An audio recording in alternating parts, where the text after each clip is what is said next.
Hello students, so this is our video number part 2 where we are going to discuss about nomenclature of organic compounds. So in UPAC system, that is International Union of Pure and Applied Chemistry, they have given us a genuine rule to identify or to give the names to different types of organic compounds. So today we will learn about this. Okay. So the first thing we have to know about the proper arrangement of few properties. In case of UPAC name, the first thing that is written there is prefix. One by one I am telling. The first, okay, we normally add this thing before any word. So that is the prefix we have to add. After that, word root. Then we have to add the suffix. Now there are two parts of the suffix, that is primary suffix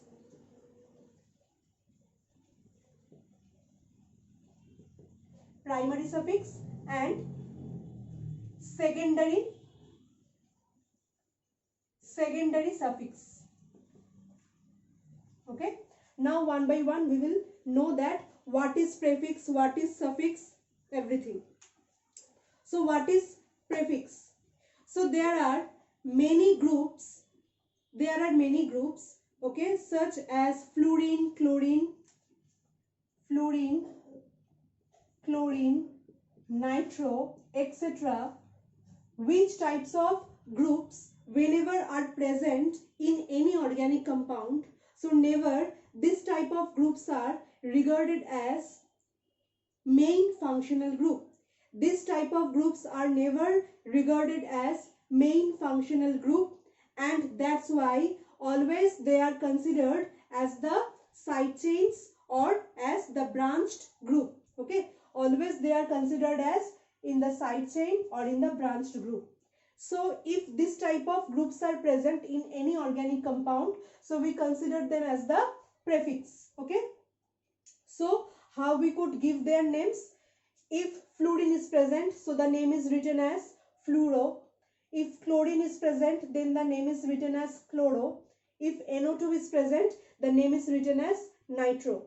So a proper chart is given in your PDF notes. From there you could follow that whenever this type of groups are present in any compound, so what we have to write there as prefix.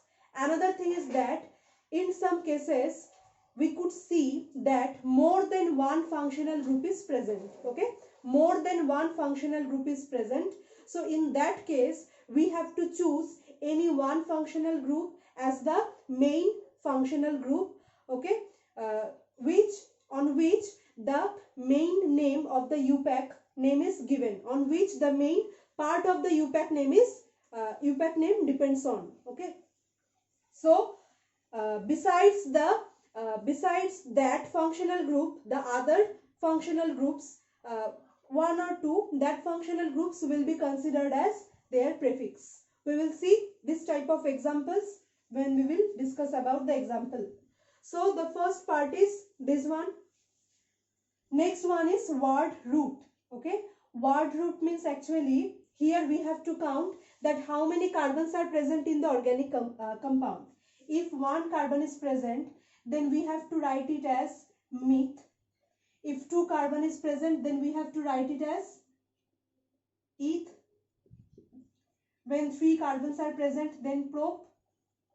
When four are present, then but. So in this way the name will be continued. Okay, this type of chart also you have studied in class 10. So here also you have to study it again. So this chart depending on the number of carbon atom. Next part what we have to write in the next part, that is primary suffix.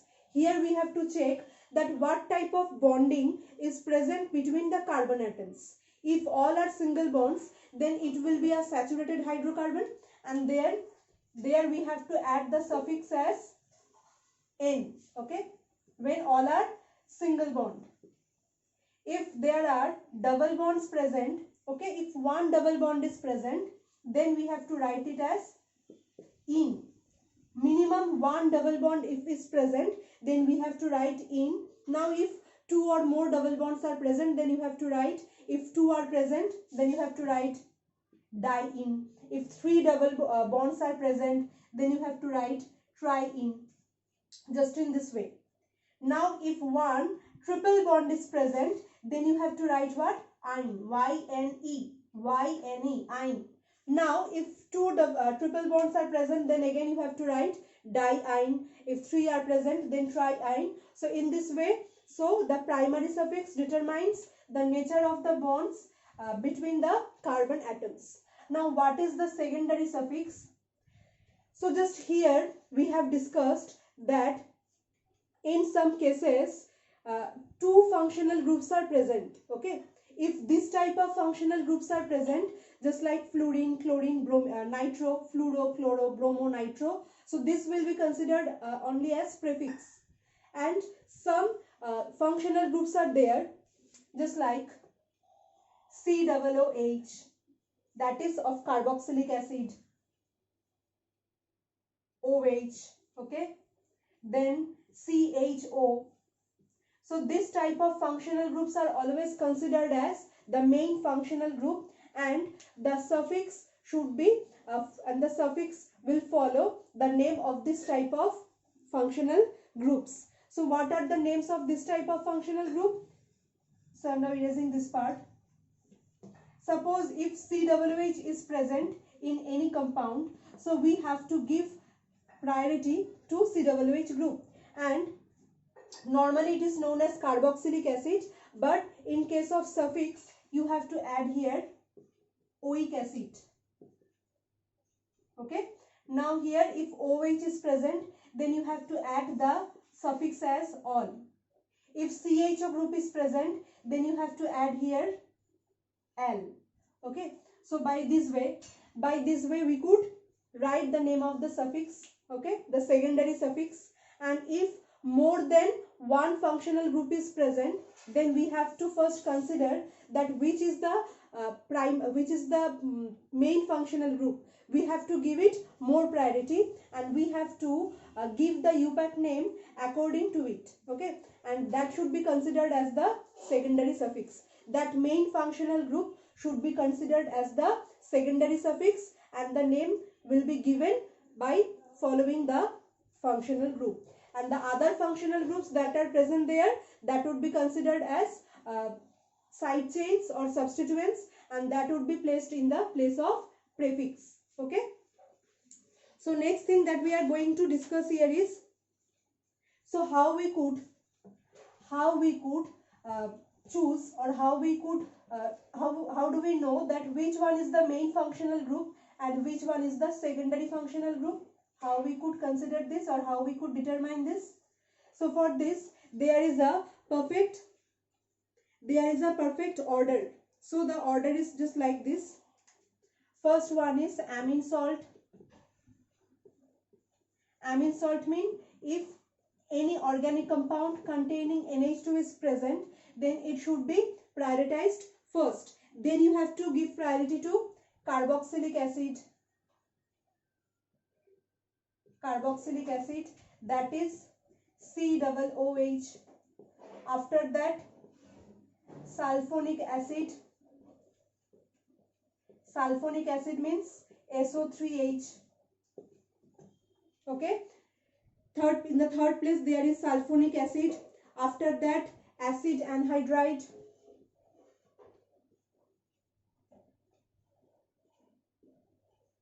Acid anhydride means this type of compound.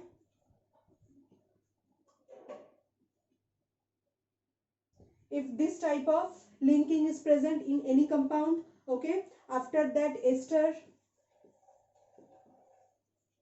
Ester means what?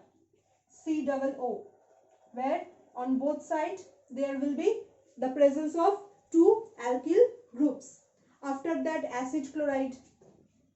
That means this type of compound, acid chloride. Okay, so there is a order of this type of groups. So in your PDF notes it is given. So that means what? If any compound, these two types of functional groups are present. One is NH2 and one is COOH. So which we have to choose as the main functional group, or which name we have to use as the secondary suffix? That is the first one, that is amine salt.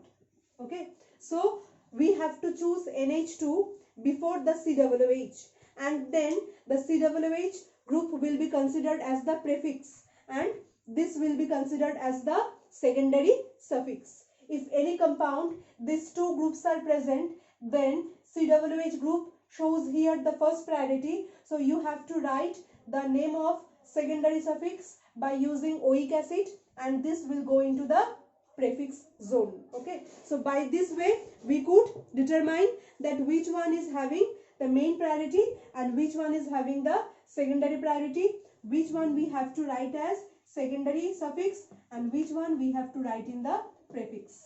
Okay, so next thing is that next we will see here few examples of UPAC names. Suppose this compound CH3 single bond CH double bond CH single bond CH double bond CH C double bond oxygen single bond hydrogen. So in this type of UPAC name, always we have to do the numbering of the carbon. Okay, firstly we have to do the numbering of the carbon, and from where the numbering will start, especially from the carbonyl carbons. Carbonyl carbon means the carbon which is added to an electronegative group, just like oxygen or nitrogen. From there the numbering will be started. So this is the first carbon, this is the aldehyde carbon, number 2, 3, 4, 5, 6. So how many carbons are there present? There are 6 carbons present here. Okay, so now one by one we have to do it. So first we have to see that if any secondary functional group is present here, or if any side chain or substituent is present here or not. Then we have to write the word root. Then we have to write the primary suffix, and after secondary suffix. And one more thing, when you are writing the prefix here, or when you are writing the substituents here, then also you have to check that on which carbon it is added. Okay, on which carbon it is added, that you have to check. And if in any compound there is no this type of aldehyde or carbonyl group, so then you have to just check that from which side the substituent is closer. Okay, from if we count from any side, then from which side, when are we starting counting that, then the branched group or the substituent is coming faster. I will show one example. Okay, so here first see, no substituent is there. Okay, no substituent or no branched group is there, so no prefix will be added because no branched groups are there. Now word root means you have to count how many carbon atoms are present in the main chain or in the single chain. So there are 6 carbon atoms present. So 6 means what? Hex. Okay, for 6 carbon atoms the name will be hex. Next, primary suffix means you have to identify the type of bonding. So here 2 double bonds are present here. So double bond means what? In. Okay, and how many double bonds are present here? There are 2 double bonds. So as there are 2 double bonds, so we have to write here diene. And next thing that you have to write here, you have to identify that from which carbon the double bond is starting. Okay, from which carbon the double bond starts. So here the double bond has been started from the 2nd carbon, and here the double bond has been started from the 4th carbon. So between hex and diene you have to write the 2 numbers 2 and 4. And whenever you are writing a number and a word, then you have to put a hyphen sign between them. just to separate them. Okay, to separate the word and to separate the number, you have to put a hyphen sign between the word and the number. Now, so the name becomes hex 2,4 diene. Okay. Next here, there is the presence of a aldehyde group, that is CHO. So for CHO, what secondary suffix we add? That is L. So by combining in and L, it will become dienal. Okay, by combining this, it will become dienal. So hex 2,4 dienal is the name of this compound. Okay, I hope this is clear for you all. Next type that I was telling, suppose in any compound,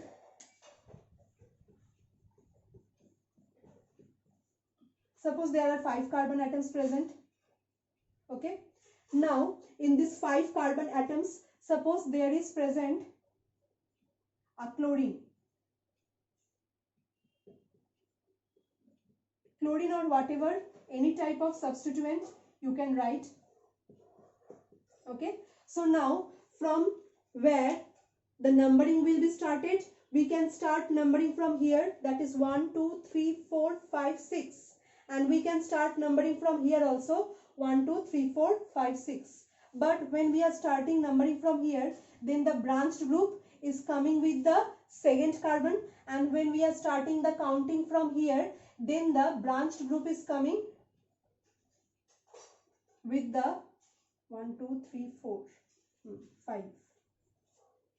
So then the branched group is coming at the 5th position or with the 5th carbon. Okay, so in that case we have to start counting from that side from which the counting becomes less, or the branched group comes with the carbon atom having less number. So we have to do counting from left side and not from the right side. So this is right. So the name of this compound will be, so chlorine. As we know, chlorine is such an element or such a functional group which always is present in the secondary functional group. So you have to write the name of chlorine in the prefix. Okay, so first the prefix you have to write.